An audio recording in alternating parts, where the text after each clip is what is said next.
Elle dépense moins de 5000, elle fait entre 40 et 80, et elle me dit, je pense qu'il faut qu'on optimise le funnel. Non, faut que tu dépenses plus, c'est tout. Oui, je sais qu'il faut que je dépense plus, mais en fait... Tout le reste, ça arrive. Oui, mais j'ai un petit truc de perfectionnisme et du coup, c'est compliqué, tu vois. Ce sera jamais parfait. Et plus tu vas faire rentrer de monde, plus ton truc parfait, il y a quelqu'un qui va dire c'est de la merde.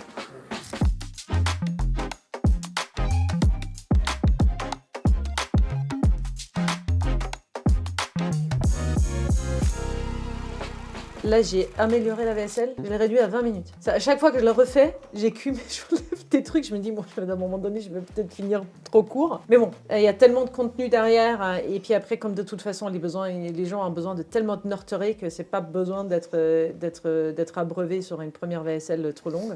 Ce qui a amélioré, c'est la campagne. En fait, on est en train de bosser dessus avec Elodie parce que tu m'as dit plus de témoignages, plus de valeur derrière. Donc en fait, ça c'est vraiment quelque chose que fait moi sur la copie, plus sur l'exemple, tu vois. Donc en fait, on va être plus là-dessus. En follow-up aussi, du coup, que j'ai vraiment beaucoup de vidéos au choix. Donc même les filles en follow-up, elles rajoutent encore d'autres choses par WhatsApp. Donc c'est vraiment ce processus-là. Il faut vraiment baigner les personnes parce qu'il y a beaucoup de gens qui arrivent dans mon univers et qui découvrent et qui en sont convaincus, mais qui sont prémices, tu vois. Donc le but, c'est d'optimiser ce processus, je pense. D'un côté, de la prise de conscience et de l'autre côté, après du chiffre du passage à l'action. Parce que quand je vois les taux d'ouverture d'Elodie, je me suis dit, mais c'est dingue. Mais les taux de clics qui sont derrière et les transformations qui sont derrière ne sont pas forcément à la hauteur du taux d'ouverture. Ok. Je pense. C'est juste premier ressenti, tu vois, peut-être les chiffres en diront autre chose. Mais donc c'est les pages de vente le sujet si le taux de transformation n'est pas bon, que le taux de clic, oui, c'est un problème de page de vente. Ouais, je pense que c'est un taux oui, je pense qu'en fait, il y a la page de vente qui a optimisé et puis après la VSL. Là, c'était clair et net et là, voilà, elle est refaite, il faut juste que je la mette en ligne, tu vois. Les deux trucs, en fait, si tu veux, quand tu cherches à optimiser un funnel complet, tu prends toujours les deux extrêmes. Les deux points les plus faciles pour changer radicalement le revenu d'une entreprise et son profit, c'est les ads, plus de gens moins chers qui cliquent, et c'est la LTV, une fois qu'ils sont clients, combien ils donnent. Ouais. Le milieu, c'est le plus dur. Oui, bien sûr. Donc toujours prendre par les extrémités. Ouais. Soit par l'ADS, soit par la LTV. Puisqu'en fait, ça, mes prospects, je les paye 30 centimes, mes calls, ils sont en dessous de 50 euros, tu vois. Ton coût d'acquisition par client, il est de combien? Je te dis ça, il est entre 2 et 300. Parce qu'en fait, combien tu payes ton prospect ou ton call, on s'en branle en fait. Oui, ça, tu veux dire vraiment de combien est-ce que je mets en com pour avoir derrière un client. Je peux te dire ça. Et quelle est la LTV de ce client, Lifetime Value? En fait, il n'y a pas énormément de rachats derrière, tu vois, parce qu'en fait, il y en a certains qui passent en formation pro, mais une fois que la personne, en fait, elle a fait le programme, le programme est conçu pour ne plus le revoir. C'est-à-dire qu'à un moment donné, ils vont éventuellement revenir dans une cure. Ça arrive. Et encore, ça dépend parce que c'est des trucs qui sont dans les lieux. Donc, en fait, ça dépend de la disponibilité des dates et tout ça. Donc, en fait, c'est pas juste quelque chose que tu achètes facilement comme ça. Et puis après, il y a on n'a pas énormément d'autres produits derrière. Je pense que si un jour je lance des rencontres avec Nina où moi je suis là et tu peux venir m'écouter. C'est quoi le prix de ton programme, rappelle-moi? 2003. Si tu achètes sur Call, c'est 2006. Ouais, bon, on va dire que tu as une moyenne à 2000 de LTV. Parce qu'il y a de temps en temps, il y a des acheteurs qui achètent des petits produits, de temps en temps, il y en a qui achètent au-dessus. Donc, on va dire une moyenne à 2000, c'est pour faire un calcul facile ensuite. Donc, il faut calculer ton coût d'acquisition par client. Tu vois, en octobre, c'était 170. Donc, tu as un ratio CAC sur LTV de 4. Ouais. Après, par exemple, les retargeting ne marchent pas du tout. Il y a vraiment un truc à améliorer. Là, je te vraiment vue d'ensemble.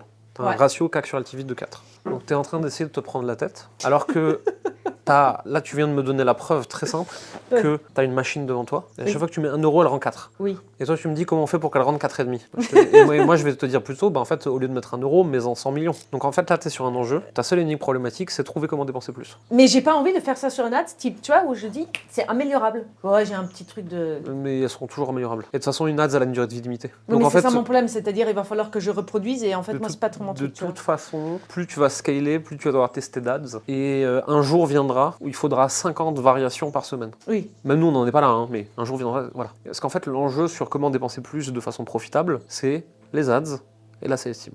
Et donc en fait, là, toi, ton sujet, c'est juste comment dépenser plus. Et si, quand tu dépenses, t'as trop de diminishing return, c'est qu'il faut améliorer les ads et améliorer la LTV au bout. Faut pas se prendre la tête sur le milieu, là, en fait. T'as pas encore en termes de rentabilité, quand j'ai fait un très bon mois, je suis à 35, et quand c'est moyen... Enfin, quand c'est pas, c'est 20 quoi. De profit? De rentabilité. Ouais, de tout déduit de ce que je... Ouais, c'est quoi? C'est les EBITDA, c'est le profit avant impôt. Avant impôt. Ouais, c'est ça, donc c'est les EBITDA. Entre 20 et 35 en EBITDA sur une société française, c'est très très bien. Ok. En fait, une société française sérieuse... Sur la niche, sur 27. Ouais, c'est très bien. Une société française sérieuse, et je précise sérieuse parce que ça change tout, en phase de croissance et d'accélération, elle va viser entre 15 et 20 points d'EBITDA, et en phase de consolidation, elle va aller chercher du 30, 35, 40, 45. Hein. Mais parce que tu diminues toutes les dépenses non essentielles, et même les dépenses d'investissement, de R&D, etc., vraiment tu cherches le point de rentabilité extrême, mais ça c'est quand tu décides de stagner, de te calmer quoi. En phase de croissance, nous les années les plus basses on était à 12 points d'EBITDA, et les années les plus hautes on était à 27 je crois. Et pour une boîte en croissance, c'est très bien. Ok. Donc en fait tout va bien, il faut juste que je mette... Ouais. Il faut juste que je me décide à mettre plus dans les ads, c'est ça, dans les ads et ou dans l'organique. Oui, mais en fait, de toute façon, Attends. Oui, je pourrais augmenter mon budget, Baptiste. Ça, c'est sûr et certain, et ça me ferait kiffer, mais j'avais aussi besoin de temps que je n'avais pas jusqu'à maintenant. Ouais, ça. À cause des pros. Il y a probablement un truc à jouer sur LinkedIn, très clairement. Je pense, au niveau du pro. Ouais. Vu que c'est ça où j'aimerais bien aussi avancer, et surtout que c'est sur LinkedIn que je vais avoir le marché que je n'ai pas sur les réseaux, c'est-à-dire médecin, infirmière et le milieu médical. Que je n'ai pas sur Insta ni Facebook. En fait, de toute façon, je pourrais les avoir en ads, mais je ne ad pas sur les pros actuellement. Ouais, non, bien sûr. Mais et ça, c'est prévu pour l'année prochaine. Ouais. Donc en fait, ça c'est vraiment un truc à... Ok, donc oui, jusqu'à maintenant, je me suis toujours retenue de scaler et de mettre beaucoup plus, tout simplement parce que la livraison n'était pas pour moi, pas suffisamment à mes exigences pour que j'avais vraiment envie d'y aller. Théoriquement, le programme, il aura migré en fin d'année pour avoir vraiment une plateforme avec... Tu dépenses combien par mois? En quoi? En ads. Ce mois-ci, c'était un peu plus.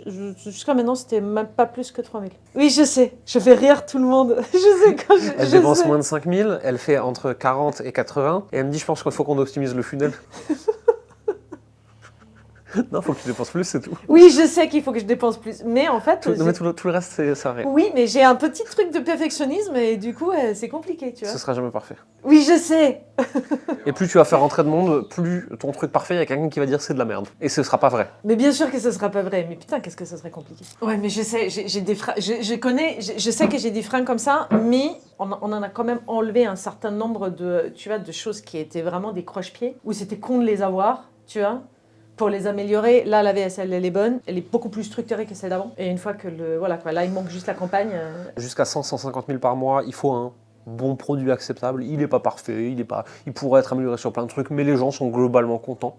Et ça délivre ce que tu as promis. À partir de 150 000, tu as un enjeu de LTV, tu as un enjeu d'ascension, tu as un enjeu de plein de choses. Et là, il va falloir faire le meilleur produit du marché si tu veux continuer à croître. Avant, c'est pas utile. Ouais, mais c'est pendant pas très longtemps. C'est ça le truc.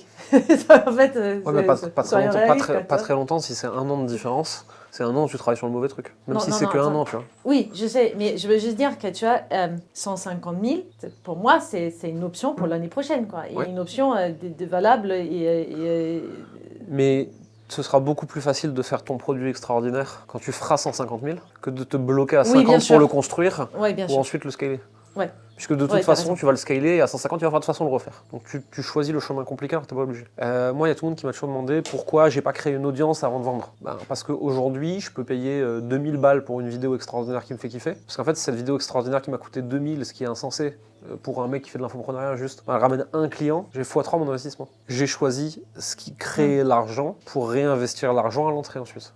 J'ai toujours refusé de générer de l'attention et d'avoir des followers pendant très très très longtemps. Parce que je savais pas quoi en foutre. Maintenant que mon système marketing est rodé, je sais de façon très précise que plus d'attention égale plus d'argent. Mais j'ai ça, et tu vois, moi c'est de toute façon, l'audience, elle est venue...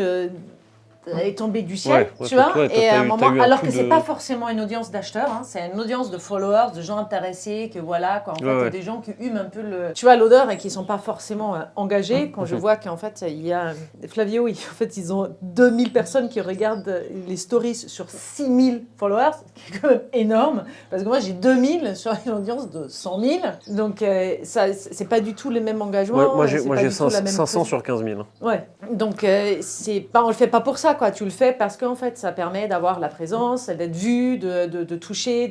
En fait, c'est être tout le temps présent. Ça sert à ça. C'est vraiment le tout début du funnel, quoi. Donc, ça n'a pas une très grande valeur, même si ça s'emballe tout seul, quoi. Tu vois, enfin, je veux dire, c'est pas m'en plaindre, quoi. Toi, tu repars pas des 2 jours sans avoir créé 10 nouvelles ads sur lesquelles tu vas pouvoir bombarder quand tu rentres chez toi. C'est exactement ça. C'est ton seul et unique C'est mon sujet. seul et unique but ici.